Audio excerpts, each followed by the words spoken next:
He gave me the finger, so I think we're ready. Okay, it's not one long line. That's what I say, because this one turned to and Ready? the thumbs up. All right, This one. thank you. Let's get started. Okay. Welcome, everyone. This is our Board of Education meeting, Tuesday. It's Tuesday, December 12th, 5:04 p.m. We're starting a few minutes late, so thank you. I apologize for that. We'll start by indicating who's here. Let's go with Julie. Julie Jackson. Kim Chandler. Connie Burgess. Karen Winder. Todd Hauber. Rich Nye. And Chris Wynn. I'm Board Vice President, and we should have Nicole McDermott online. Do you know if she? Thank you, Nicole. Welcome. We're going to start with administrative reports. First up, we have our calendar options for 2025-26.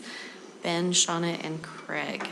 So I'll just kick this off really quick. We're going to go through our general calendar preference survey and then go right into our two options. Now, there's been a little bit of confusion, so I want to clarify for everybody's sake. We held a study session in October where we discussed our survey, this general calendar preference survey. And we are going to share some of the information that was shared a part of that survey to help us facilitate that discussion. But most of the people watching, again, probably weren't part of that process, so we may go over some redundant information.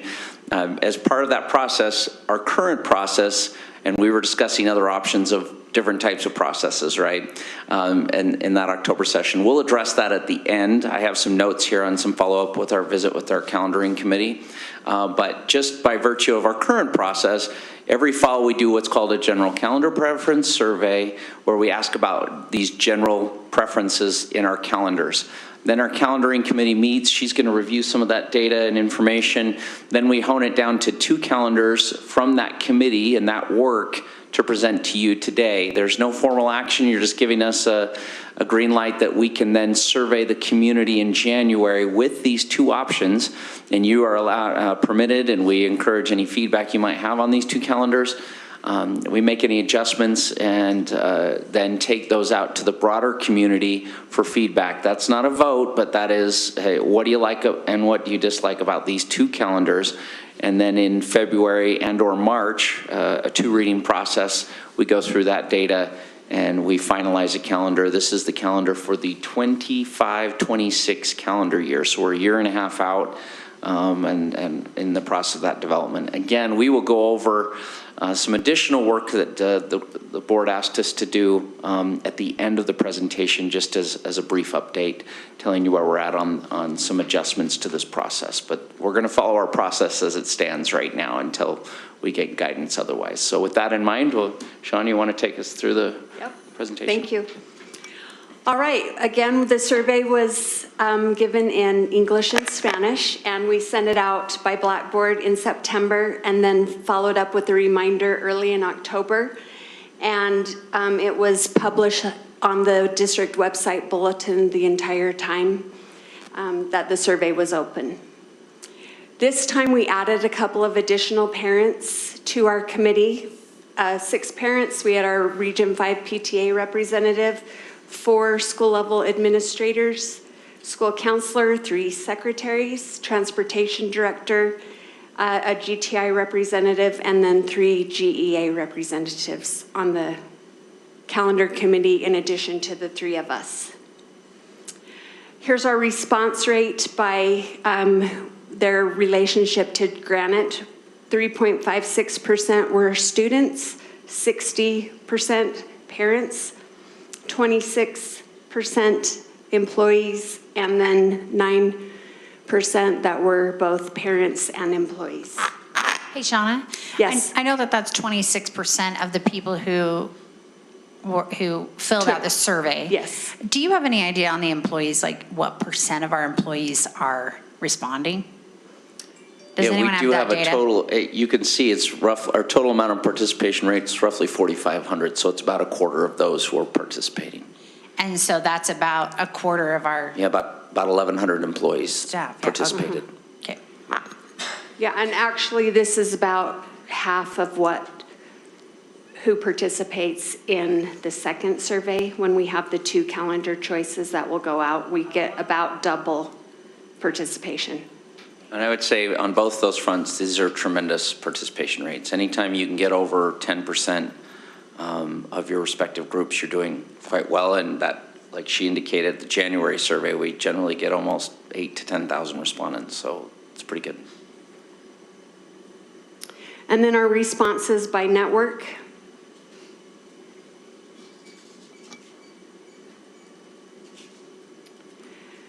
And then this general survey, we ask basically the question of, do you prefer shorter breaks and a longer summer? Or do you prefer longer breaks during the year and a shorter summer? And so, as you can see, 46.88% prefer longer breaks during the year and a shorter summer, and 53.12% prefer the shorter breaks during the year with a longer summer. So there's a visual problem with this graph because these are actually a little more even than the graph would indicate, right? I just wanted to point that out. So this is actually fairly close. So you can see the challenge that we have when there's not really a clear mandate, right? We know what happens when somebody indicates there's a mandate with only 53%. I did look at this slide and think, whoever made this slide wants the shorter breaks. Shauna, do you know who made this slide? Nope, not sure. We'll get to those people and we'll let you know. All right, Craig's going to talk about the weighted average. So this slide was shared with you in the study session that talks about our weighted average. And so these percentages do look a little bit closer, but there is quite a bit of difference when a person goes in and rank orders 1, 2, 3, 4, and 5, 6 as far as what they prefer. And so just that small amount difference with a longer break versus the next one, which is 3.55, that was quite a few respondents. So most of our survey people chose longer winter breaks as their number one, starting later in August. Number three, Number two was a longer spring break. And then we go to the end of Memorial Day, 3-day Thanksgiving, and then a longer fall recess. So that was their weighted average. This slide was also shared with you, and this was something that we wanted to share, explaining that over the years, preferences have changed. So in 2020, which this is a lag data as well, so the survey was actually given in 2018, but you can see that longer winter breaks was number one, number two was spring break, and then number three was end by Memorial Day. That continued through 2021, but then it changed after that calendar, and so we had a preference change, which moved from starting later in August and then longer spring break is third. It changed again in 2023 and then changed again in 24. So preferences do change, and that was something we wanted to give you a visual. So we do have 2 calendar draft options. They are in front of you as well. We wanted to make sure that you had those available that you could see. And let's click to the next slide. The major summary differences in Draft A, teachers return August 13th, and in Draft B, they return August 6th. And so there is a big difference in which week we start as far as school begins, or teachers return and then when school begins, a week difference. School ends June 5th versus May 29th. Draft A, the fall break, is on the 23rd. It's a little bit earlier in Draft B on the 16th of October. Winter break is relatively the same, but the first semester ends in Draft A so very similar to this year and next year's calendar. First semester will end on the 19th. First semester ends on Draft A 2 weeks after the winter break, which would be January 16th. Spring break, March 30th through April 3rd. Spring break is a little bit later in April, and then we have a total of our term days, which are relatively even. There is a little bit of discrepancy when you have the semester end by winter break, that fourth term or third or second semester is usually a little bit longer. Let's move on. So we've shared with you those differences. This is a visual of Draft A. You can see that it does begin on a Wednesday, the 20th. It ends a week into June. and that first semester doesn't end until the 16th. So those are the three major changes. And then if you look at draft B, which will be similar to this year's calendar, it begins on the 13th, a week earlier. First semester ends on the 19th. We still have all of the same times as far as lengths of breaks, except for we end at the very end of May rather than going into June. Those are our calendar options for your preview and to discuss, and then let us move forward if you would like. Okay. Or do you have questions? Well, I think another thing to point out is that with calendar B, and the end of term 2 is at the beginning of winter break, and with draft A, it's term 3 ends at the beginning of spring break. So both have this opportunity to have the break before a term end before a major break, but they're just different breaks, right? And I wanted to, as I've been thinking about this, the major question that we're asking with these is, do we like the ending the semester before winter break, or don't we? And we've been trying that out this year, and it would be so helpful to have data. And I know that we are planning on doing a January survey to see how people like it, right? I believe that we will vote on this as a first reading in January and a second reading in February. Is that our traditional? It'd be February and then March, because we'll take the whole month of January to survey. And you are correct, we were planning on, we had a calendar committee meeting as a follow-up to the study session, and one of the suggestions to our general calendar preference survey was to survey when there's some more recency. And so we do plan on adding a question specifically about the semester break ending at the winter break as part of that survey as well. As well as starting early. Correct. So.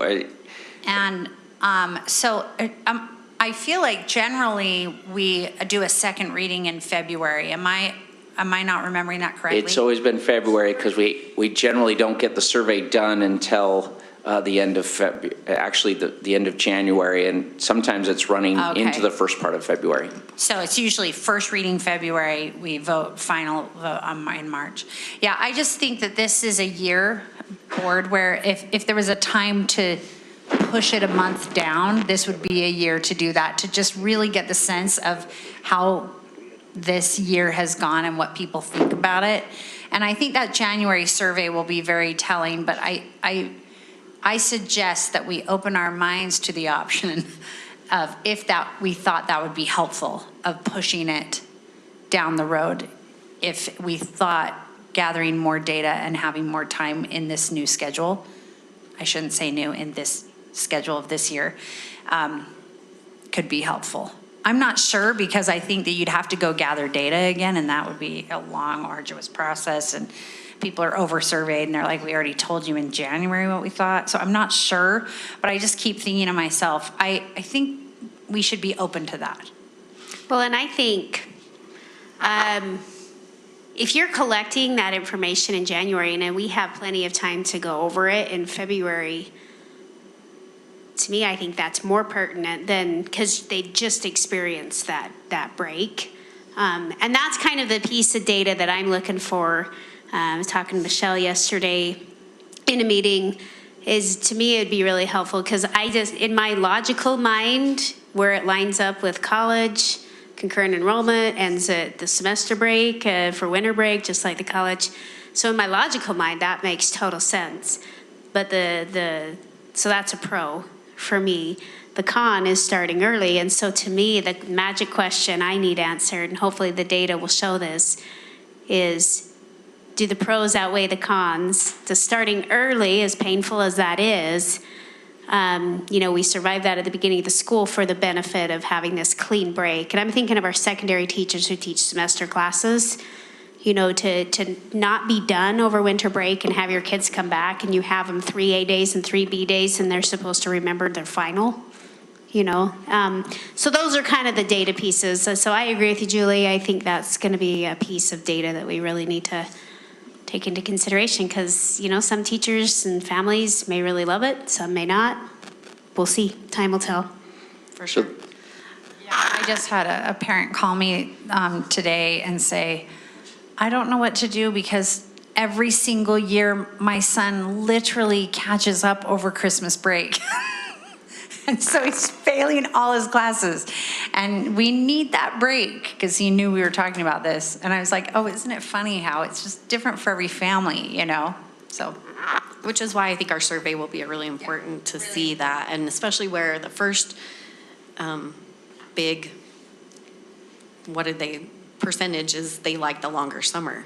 Well, that is the opposite of what this calendar is Well, saying. and some So- families I mean, the opposite could be true too, where they want a break. They want to put their books away for winter break and kind of decompress. It goes both ways. That's how my family feels. That's how I think that's the advantage that my kid's looking at is, hey, I get to actually kind of enjoy my winter break. I don't have that hanging over me, but it's different for every family. For sure. Connie? And my comment, as I talked to someone in ours, was, here it is Christmas, mom's trying so hard to get things ready, and having kids who, like yours, told you that are failing, it just puts that much more pressure on the family before Christmas. And I've heard that from teachers too. Now I'm trying to get ready for Christmas and I'm trying to grade and do finals, and it's really hard. Yeah, it'll be interesting. Kim, do you have any comment? No, nothing different to what's already been said, so. Okay, all right. Well, thank you. This was great presentation. Yeah, these are great calendar options. If we do have, would like to kind of summarize with the help of these two, what the committee told us about our survey. Sure. As a follow-up to the study session now. So we're kind of moving on to just a little bit slightly different topic, because while we did want to add that question as part of our actual preference survey, or the feedback survey on these two calendars, the thought is to move the general preference calendar survey, and you guys correct me if I misunderstood something, but instead of using the type of questions that we have put together on that, we're actually going to go to a straight up prioritization. So we're going to outline start later in August, what that means, right? End by Memorial Day, longer winter break with some better descriptors is what they've requested, and then actually have them go through and create a weighted option with all those items in, including the winter break being the semester break as well. So they've asked us to draft that, what that calendar looks like. So, but they do want us to do that in the middle of the year instead of waiting until next fall. And so I'm a little bit leery about doing one survey here. We have some other survey fatigue is real, right? So I think the recency question is going to be really critical as people have just experienced the winter break and what their feelings are on that. So that's going to be a powerful question and a chance that we can't really miss to survey on that. But we are working with the calendaring committee on enhancing the preference survey as a whole. So we have not decided what that's going to look like or what a final version of that looks like or when it would be disseminated. It may continue to be disseminated in the fall as it has been, but it also could certainly just be, we could just do one big survey every year in January where we ask for their preferences on the year-and-a-half calendar out and go right into their general preferences to consider for the next year. So there's a couple of different options that we're taking into consideration, but we had a great discussion with our calendar committee. And Nicole, you were there. Did you have any other thoughts you wanted to add as well? Did I miss anything? No, just, I'm sorry, I didn't catch this earlier, but you did have on the slide that said the calendar committee makeup. I was there as well. I tried to not steer the conversation too much because I wanted to get their honest opinion, but I did want to also share with them if they had any questions. There was a parent there who also expressed this, and I have heard this from another parent, that we have our performing arts that, especially our madrigals, who have a very heavy season there in December, and then they have finals on top of that. And I said, I totally understand that, being in that boat myself many years before. But that might be something that we just need to, if this is something that really does work better for our students, that we do need to have our performing arts teachers just be mindful of as they go forward. That was the only other comment that I was from that meeting. One other thing that you, Nicole, also asked was, did they prefer to have structure? Did the committee prefer to have structure or to receive input? And it was unanimous amongst the committee that they felt like that input was valuable and it helped us create a calendar. You can only imagine that even on the committee, all of us had different views. And so in order to get everybody to agree on one thing is very, very difficult for sure. So. Ben, can I ask a follow-up question to when you were saying you're kind of outlining those choices? So when you're asking preferences and you say, hey, start early in August, are we going to have parentheses that says, which means end semester and winter break? So because, you know, those are two different questions. If you just throw it out there, hey, do you want a longer summer? Yes. You know, yes, I want a longer summer, but then what? So I just hope that we actually can explain it in the preferences so they know what exactly they're voting for. You sound like one of the committee members, and we did tell them we would draft something I wasn't and let them invited to be on take, yes, Nicole was the board member Totally who kidding. was I don't wanna be. invited to participate. Yeah, there will be a descriptor on tied to that, and it's gonna be really hard for them. It would still be possible because you're prioritizing, right? But we don't feel like we were getting quality data from the two main questions on the shorter summer, longer breaks, or the longer breaks, shorter summer piece. And so people, I don't think really understand it. You saw the response rate. It's roughly 45, 53, what was it, 47, 53?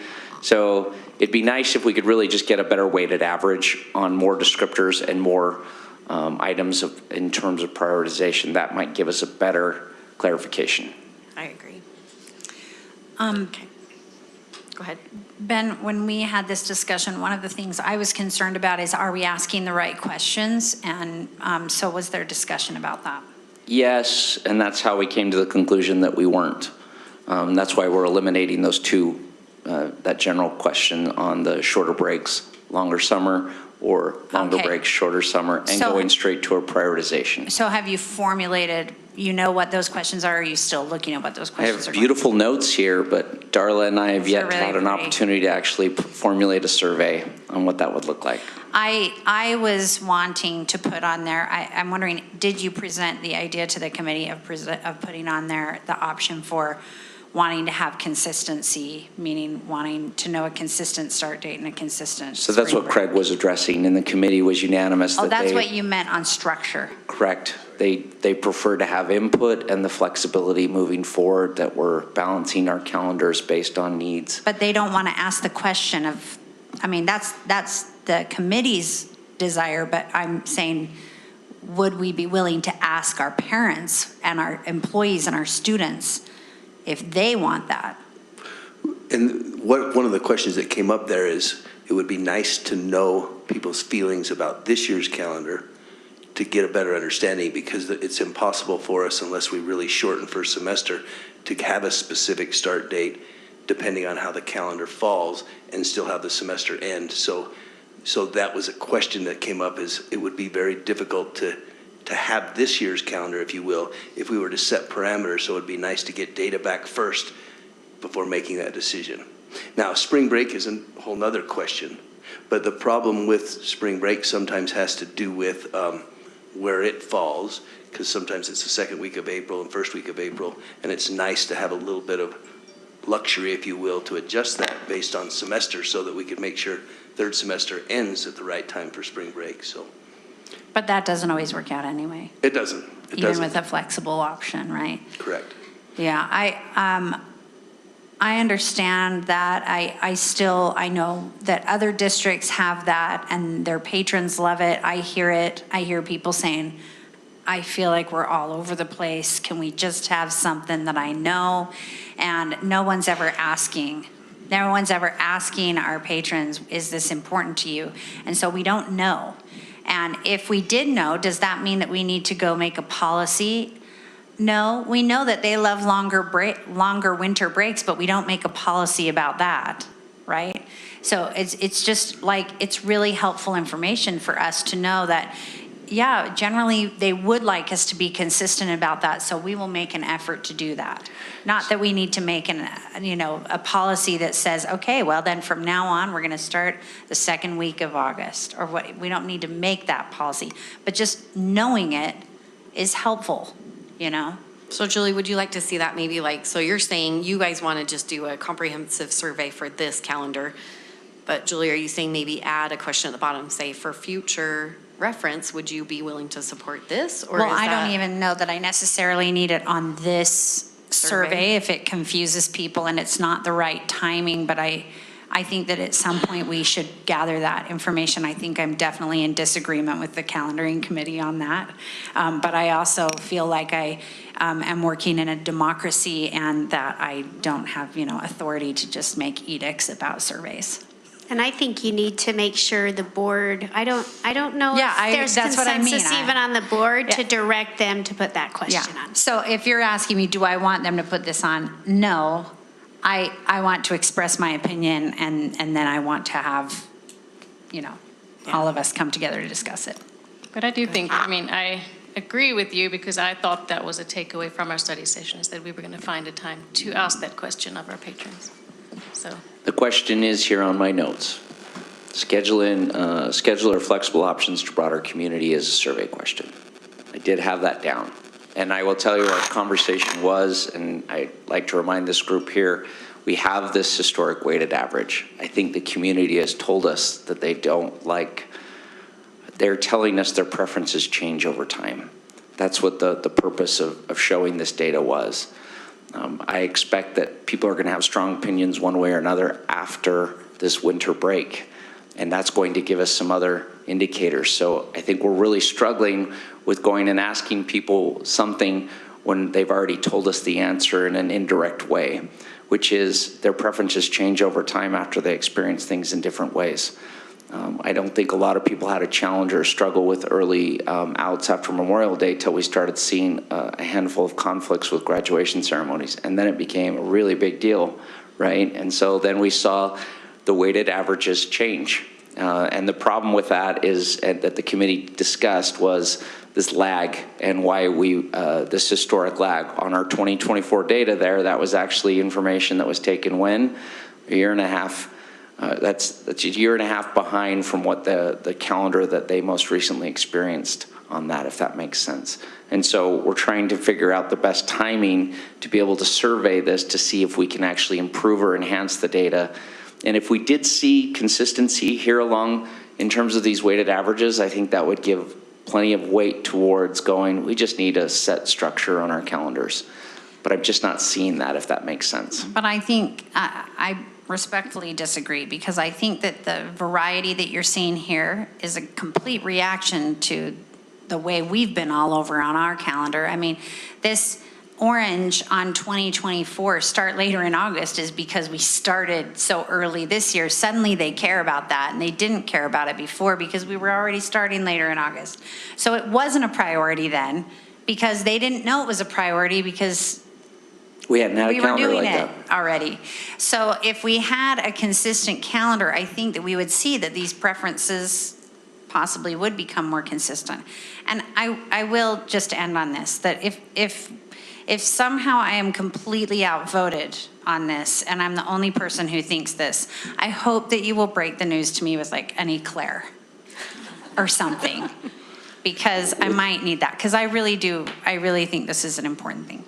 Well, I think it's interesting. I think it would be a good discussion to have maybe even in subgroups, like, to find out, is this something that what are teachers thinking? Are they thinking they'd like the consistency? Maybe with PTAs, ask them, and community councils. So maybe there is some ways to get some idea if this is something that other people are thinking. Because I do know other districts do have a starting week per se, they don't have a date, but they have a week that they start and end.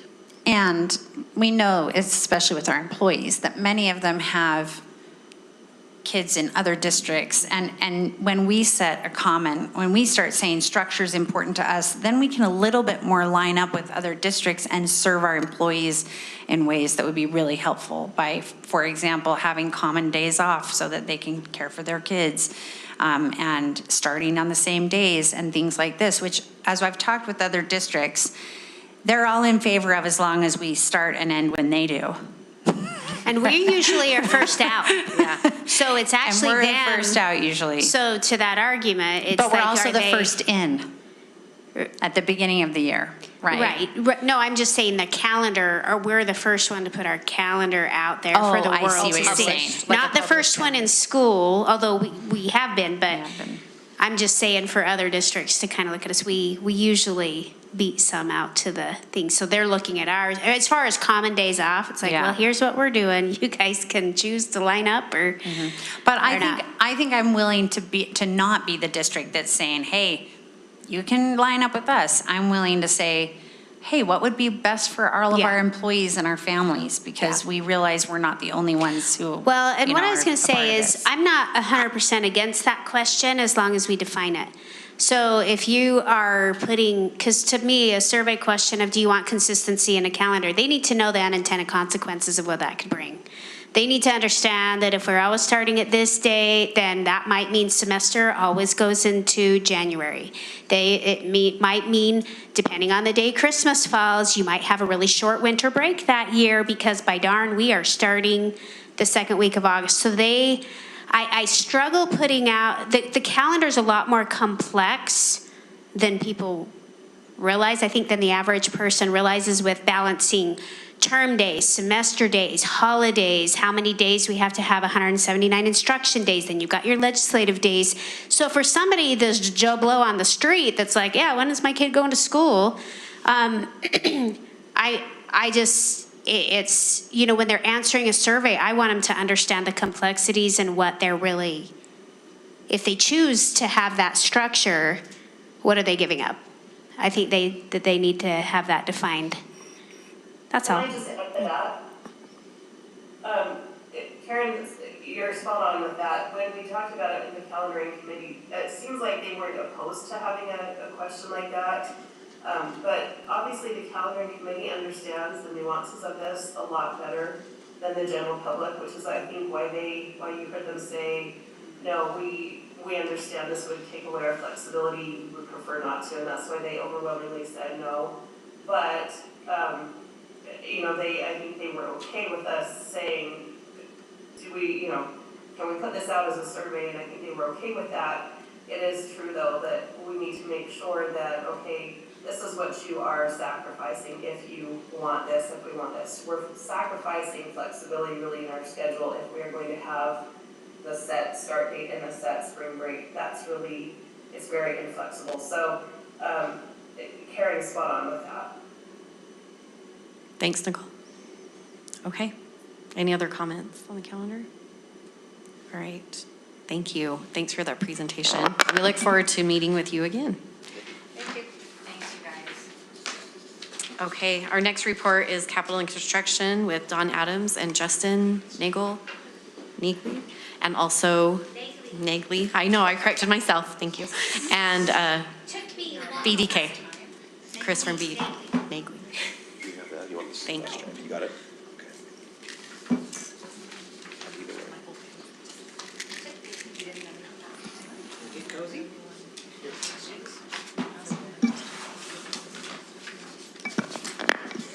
Good afternoon, evening, board members. I think in light of the prior presentation, the two best holiday season gifts we can give you is to be concise and to be non-controversial. So that's what we will try and do.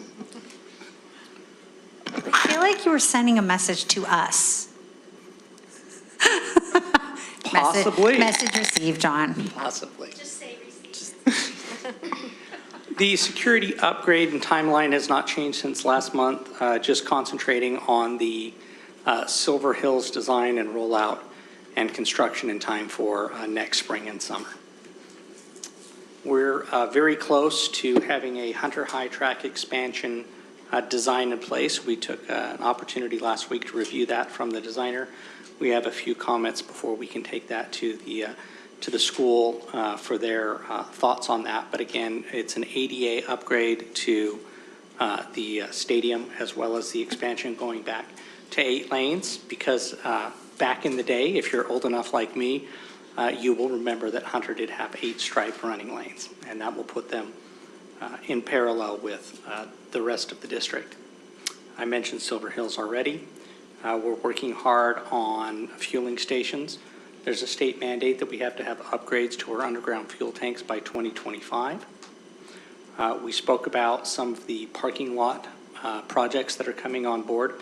Just to clarify, when you look at Lake Ridge and West Valley, they're not complete parking lot redos. There are substantial sections of the parking lots and drive-through areas that are experiencing some failures both in the asphalt and the subgrade. And so it's not every square inch getting redone, but a pretty darn large portion of those, trying to get those in time to bid in the spring and on somebody's construction calendar for the summer.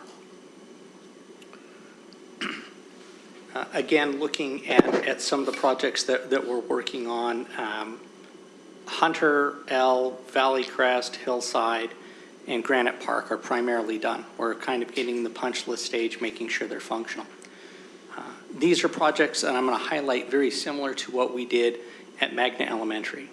And unsolicited last week, had an opportunity to run into the principal, and he made mention, he said that staff is very appreciative of the changes that have happened now that the controls are in place. Temperatures are constant, consistent, responsive. And again, that's the nature of this project, and then there's some energy savings that come along with that. So we'll start to see that come throughout the rest of the district as those projects come to pass. A larger project, Taylorsville High Gymnasium AC upgrade. The coils are in place. The fans are their own unique problem, and we're working hard on that, and then finish that out hopefully in time for summer use. And then Bridger Elementary is getting a controls upgrade, and it's just 65% complete. Doing some chiller additions. Again, the complexity that is an old hospital here at the GEC. We had to wait until winter so we could take our system offline. Interesting point of fact that we air condition this facility because of the nature of it and the use of it, frankly, right up through November. Maybe even a little into November, and then we started back up in early March. It's just the nature of this building that it needs air conditioning regularly. Working hard on a boiler replacement at Pleasant Green. They put a very sizable boiler in a very small entry point to the lower level, and so we greased it up, slid it in, and they're getting ready to make a switch over. And then Copper Hills chiller upgrade. This is one of those type of systems that use a very old antiquated refrigerant that hard to get on the market, almost worth its weight in gold, and also a little dangerous to the environment should it escape. So that chiller replacement is going on right now. The Truman Elementary HVAC system, we'll take a look at some pictures that are happening on the construction side. But for the most part, the next exciting thing and scary thing is the move of some of the school out into the relocatable classrooms. That will begin next week. And so it happens next week, and then when the kiddos come back from the winter recess, half of them approximately will start classes in the relocatables for the next quarter.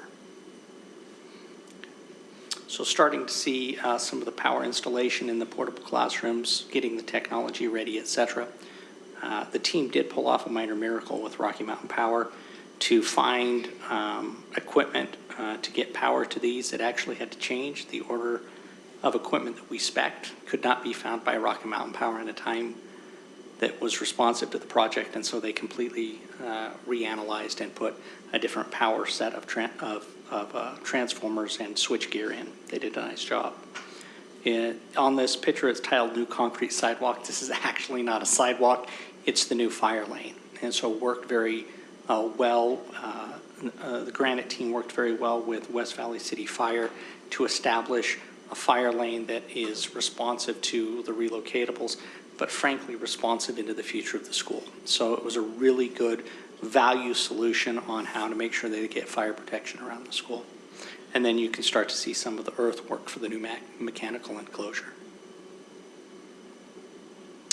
Do you want to take this one? You're going to more on it? Okay. The GEC Family Center, right across our parking lot here, is coming together very quickly. We've got floor finishes going on. We've got fixtures being installed, painting.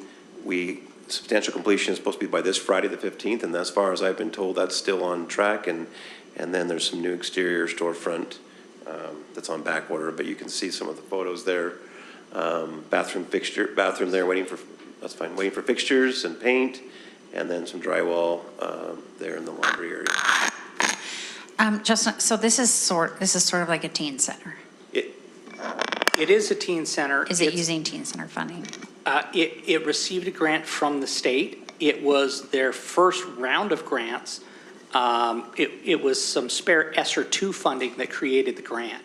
And so this is an older grant for a teen center, smaller in scale, responsive to students that might be a little closer here to home than necessarily to the school. And so this was really something that the McKinney-Vento specialists thought would be a benefit to have a teen center here to assist those that may be too shy at school, may not have the opportunity with their scheduling, but do have an opportunity here in the greater South Salt Lake community to use the teen center. Thanks. And you see the drywall there for the laundry area, so we'll have some washer and dryers there, which will be awesome. So similar to what you saw at Cottonwood, just a little bit smaller. Westlake, exciting progress constantly. We just had an hour-and-a-half meeting today with Sarah and some of her staff about furniture and trying to get through that process as well. But as far as the building, we've got roofing, pretty much the entire building's roof. We're working on some flashing and trim pieces around there, but we're good with trying to keep the building dry this winter. A couple of rooftop units have been put in place. You'll see some pictures here in a minute. Glass around the perimeter of the building. Installation of interior finishes, tile, paint, cabinetry, the concrete floor in the auditorium, which is kind of one of the last areas to be finished is in. You'll see a picture of that, and then again some overhead doors in the classroom pod area, and framing in the kitchen, which we'll show you here. Now, Justin, you say furniture committee. I had a very concerned email come in that when this all happened, when the earthquake, COVID, the teachers meticulously packed up, labeled, organized pallets of stuff for storage with the promise that, hey, when we move into the new building, this is going to come back to us. And then they're being told that it's not. And so I'm a little concerned that Westlake's going to be having to pay to replace those items that they worked so hard to store. Everything from, where's the concert grand for the stage? Where's the baby grand for the choir room? What about the art supplies? What about the PE equipment? Because when you move to an elementary campus, those things can't go. So I want to make sure that we're not setting Westlake up to take a financial hit because of our lack of maybe storing the things. And I understand if we want to move stuff around to other schools and surplus and everything, but I don't think that should have to come out of their budget. Can you speak to that? Some of that I can. The piano we're tracking down, I believe, the understanding is I've talked to the district specialist, I've talked to Tyler and Sarah and Jared over in purchasing, and what I'm hearing is that piano was condemned. It was old enough and not able to be moved. And so there will be a new piano provided as part of the FF&E package for the school in the art or in the music room and on the stage there. So that I've heard about. I've heard that complaint, and we're working on that. And if I will, in general, a lot of the items that you speak of, the supplies, et cetera, we will try and reclaim some of those. When Justin's talking about the furniture, we're in a larger school. We have more rooms, and so we will be buying a lot more furniture in general, the chairs and desks, et cetera. But we try to economize and reuse as much of the meaningful equipment as possible. I do understand the concern that they did spend, and they were just amazing moving that building. the biggest team effort of a faculty I've ever seen trying to get into an elementary school. So we do need to be respectful of that. Well, if we're asking people to organize and store, organize things for storage and they don't get it back, that's just not a good look for us as a district. It's not a good way to treat our teachers, our faculty, and then I really just don't want to, Rich is getting involved now, so I'll stop talking. No, that's not intended to give you that, not at all. But to that point, I would say if there are some specific incidents that we can speak about, if there are some evidences where that has occurred, we need to be able to research that. And so I would just invite an ongoing discussion with the faculty and staff there at Westlake to determine what did they, besides the pianos, and I think that's been addressed, but if there are other instances where that we have evidence to suggest that they did all the work and we aren't moving it back, wherein lies the dialogue and/or context for that. And we can speak to some of that. I think one of the challenges when you're moving out of a building that's had earthquake damage, you had a lot of things you didn't know. We were never certain we were going to get enough money to rebuild. We didn't know what we were facing, and so I do think that there might have been an ounce of prevention, pound of cure methodology in let's pack up everything we can because we don't know if we're going to get, in this case, the insurance coverage and the FEMA funding. And so I think we might have to communicate some of that with the principal once we understand the various items that are being addressed by that teacher. But I think given the circumstances at the time, I think everybody was really, really nervous and packed up about everything they could, not knowing if we could replace some of it. Right, specific classroom supplies that may have been dated that now, given some of the settlements and insurance that has come through, should be replaced and could be replaced. I would just like to be able to see to the concern what specific items might be called into question, and then what communication needs to occur back to the school to suggest, I understand you packaged X, Y, and Z. Thank you. We have determined that we need to replace X, Y, and Z. We'll have to work on that. We'll dig in on that. Yeah, and that complaint, I know Kim and I are both concerned on that complaint and inquiry came to both of us. So I just would like to have that communicated back to us. I think Kim and I can't speak for Kim, but I think I can. If you could share the email. Depends what you're going to say. Yeah. We want to make sure we do right by Westlake. That's all. If you could share that email, that would be helpful. Neither Justin and I have seen that email, so we're speaking a little blindly today, just talking about the general categories that we were facing now and then. So that email would be helpful to inform us. I will just say real quickly, Sarah, the principal, when she was appointed in July, one of the first things she did is walk through the surplus warehouse with one of our staff to go through all of that stuff that was packed up and to get her head around what there was, take pictures and inventory. So we do have a good list. The piano is one that we're working on, and some gym equipment is the other one. But I have reached out to our new PE specialist, Aaron Whitehead, and he is looking to see what we need to do in that space such that that won't be an unused space, and they won't be anything less than what they need. Okay, I know you have other buildings to talk about. Thank you. And I just request not to get a bad piano. Nicole wants a good piano. We have specifically asked purchasing to ask for the worst piano on the market today. I'm not gonna lie, that is actually what happens. I've had that happen as somebody who purchases instruments commonly, they will bid out the cheapest piano, and that's the hardest part about this, is that you need a quality piano, so please just. No, we will work with the curriculum specialists and understand kind of the base of what a quality piano consists of, and then we can work with purchasing to bid that out. I'm not a curriculum specialist, but I don't think they know music, so work maybe with some choir people or such things. Somebody who knows the Noted. brands and what the good brands of piano are, and if you need a little help, you can call me or Nicole. Ask Karen. Noted. I think that's in your notes, right? Thank you. Okay, thanks. Okay, so the photos, I think there's the auditorium. You can see the concrete slab going in the auditorium there, which is exciting. There's the kitchen with some framing that's coming along. There's the mechanical units on the roof we talked about. which are important to have, so we have control there in the space. And then there were no change orders that needed to come before the board this last month. I have a quick question. Remind me when is the school completed versus opening in the fall, we know, but will it be completed Yeah. spring, or when is kind of move-in time, I guess? Yeah. The contract completion date is the end of May. There's a few changes that may push that a week or so, but we're pretty much right on track for that first part of June.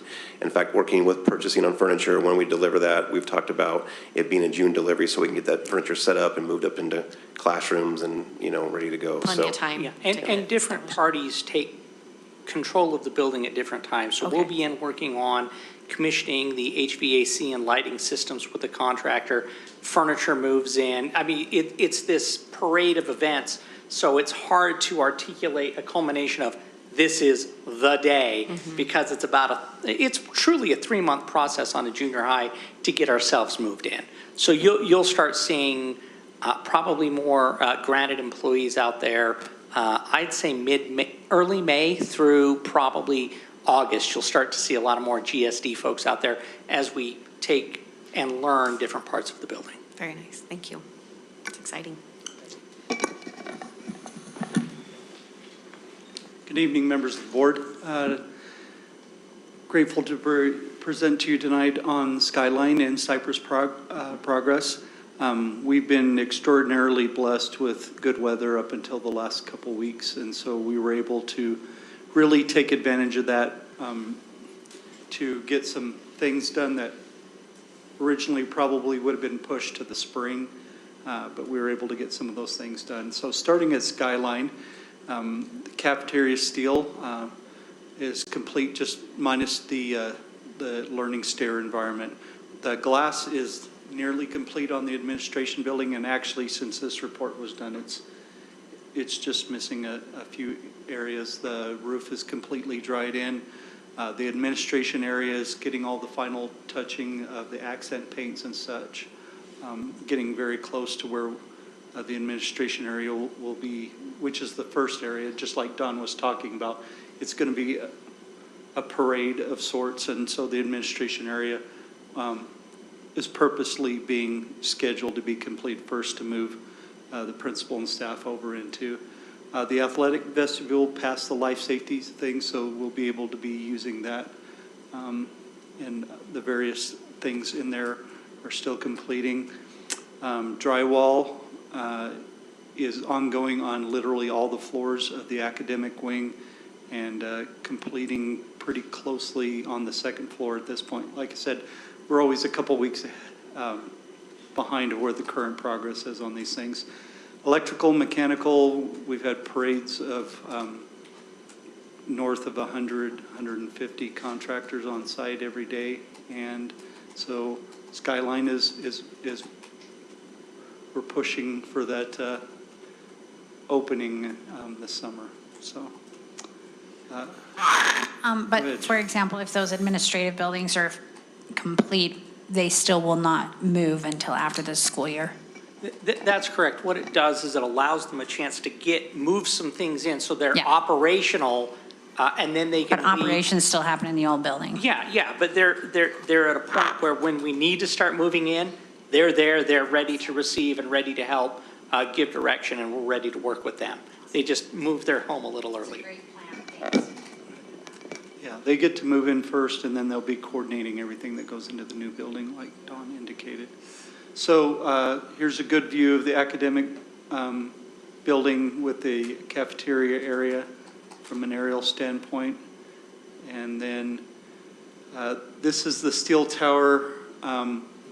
It's actually technically part of the performing arts wing, but we need to get in this stairwell and such in order for the life safety for the academic building to be completed. And so this is actually technically a little bit ahead of the curve, but we need it in order to do that.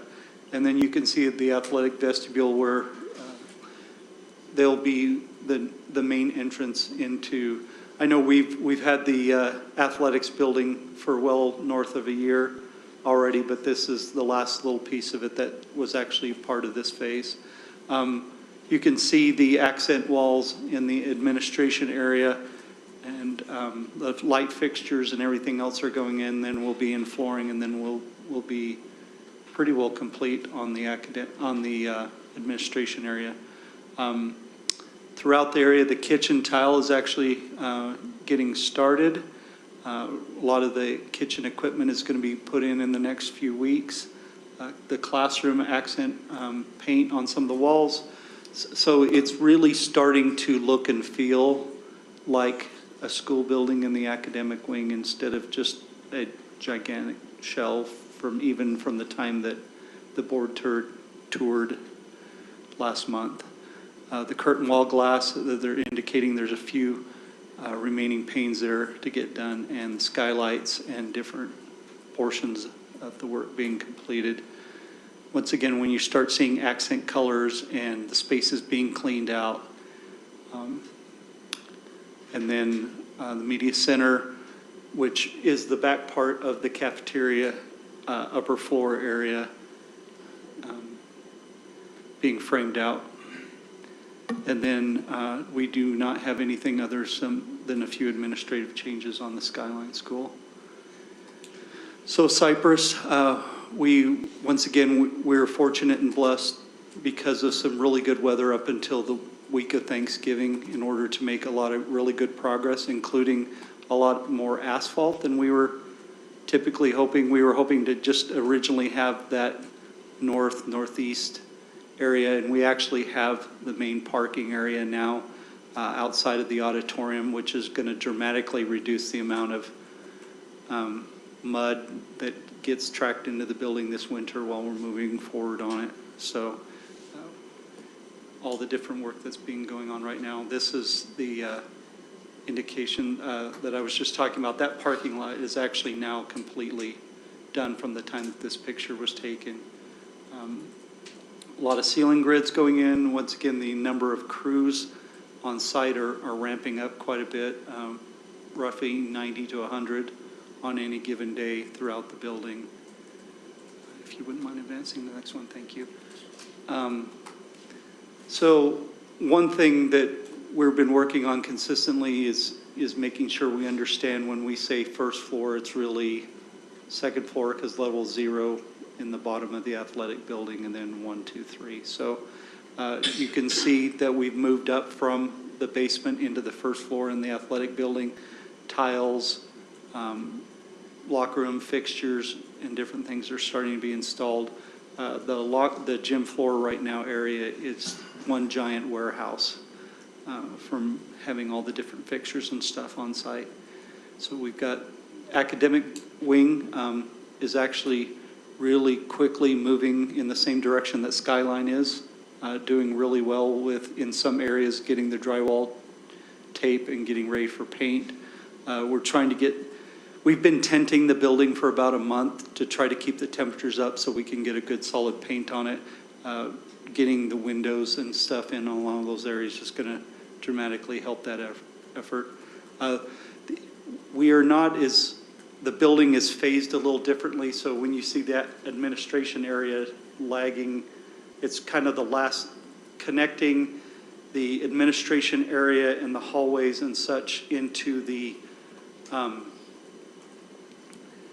athletic building is actually the last piece of the building. Basically, at Cypress, we built the athletic building and the auditorium first, and then working towards them. So it's phased a little differently just because we have the whole nice site to be able to work off of. The commons area, steel went up very quickly. We've got quite a bit of framing ongoing, and we need to hopefully, go ahead and advance, thank you. So you can see the last of the air handlers have been put in. We've got quite a few of the fin tube heaters and such moving on. And then the auditorium is really, really, really neatly starting to look like a complete building. And I'm very much in awe of how wonderful of a performing arts facility that's gonna be when we get there. One major milestone is the last of the tilt panels have been placed going back into the CTE area. I think probably the last time the board was there, the CTE was this dream pad that we had off to the side.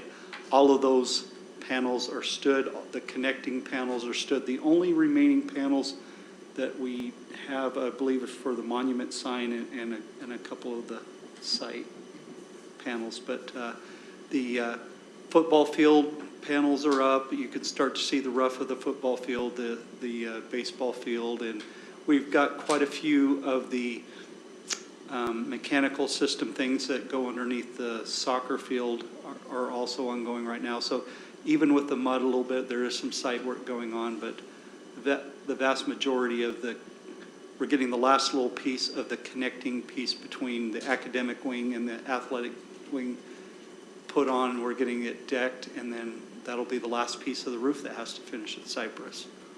So tremendous amount of work going on. Does anybody have any questions about either of those facilities? I don't have any questions, but I just have a comment. Thank you for, we've had some signs put up that say coming fall of 2025 in my community. I've heard many people say, oh, I have kids in elementary. I wasn't sure when the high school is going to open. And they're very excited about now seeing some actual, and the QR code on there so they can go right up to it and see all the progress. So thank you for putting that up. Okay, any other questions, board? All right, thank you. Thanks, that was a great update. That's all we have on our agenda for this 5 o'clock meeting. Do I have a motion to close? No, do we close? Karen, do we have to motion to adjourn? Do we adjourn? No. Oh, okay. Sorry, So now we have a recess and we'll be back here at 7 o'clock.